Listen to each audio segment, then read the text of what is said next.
നമസ്കാരം. ഇന്ന് നിങ്ങളെ പരിചയപ്പെടുത്തുന്നത് കേരളത്തിലെ പൂക്കളാണ്. കണ്ണാന്തളി പൂക്കൾ ആണ് ഇന്ന് പരിചയപ്പെടുത്തുന്ന പൂവിനം. ഓണക്കാലത്ത് നമ്മുടെ പാടത്തും പറമ്പിലുമെല്ലാം വിരിഞ്ഞു നിന്നിരുന്ന മനോഹരമായൊരു പൂവാണ് കണ്ണാന്തളി. കേരളത്തിലെ പ്രജകളെ കാണാൻ ഓണനാളുകളിൽ മഹാബലി എത്തുമെന്നാണ് ഐതിഹ്യം.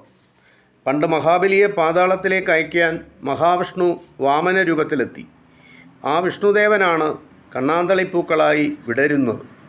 മലയാള സാഹിത്യത്തെ ഇത്രയേറെ സ്വാധീനിച്ച പൂക്കൾ കുറവാണ്.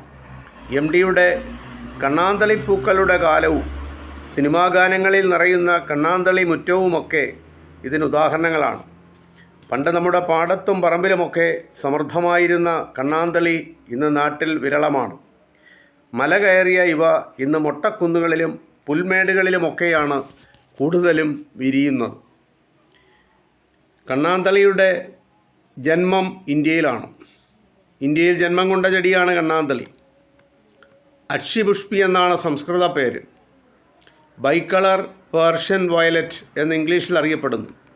വെള്ളയും വയലറ്റും കലർന്ന പൂക്കളാണ് കണ്ണാന്തളി ചെടിയിൽ വിരിയുന്നത്. മഴ മാറി മാനം തെളിയുന്ന ഓഗസ്റ്റ് അവസാനം മുതൽ മഞ്ഞുകാലം തീരും വരെയാണ് കണ്ണാന്തളിയുടെ പുഷ്പകാലം. 1 മീറ്ററിലധികം ഉയരം വെക്കുന്ന ചെടികൾക്ക് ചതുരാകൃതിയിലുള്ള തണ്ടുകളും അറ്റത്ത് രൂപപ്പെടുന്ന പൂങ്കുലകളുമാണ് ഉള്ളത്. ഒരു കുലയിൽ 10 മുതൽ 50 വരെ പൂക്കളുണ്ടാവും. കണ്ണാന്തളി ഒരു ഔഷധം കൂടിയാണ്. പലതരം നേത്രരോഗങ്ങൾ, മലേറിയ, പ്രമേഹം, പനി, മൂത്രാശയ രോഗങ്ങൾ, കരൾ രോഗങ്ങൾ എന്നിവയുടെ ഒക്കെ ചികിത്സയ്ക്കുള്ള പല ഔഷധക്കൂട്ടുകളും കണ്ണാന്തളി പൂക്കളുടെ സഹായത്തോടെ ഉണ്ടാക്കുന്നു.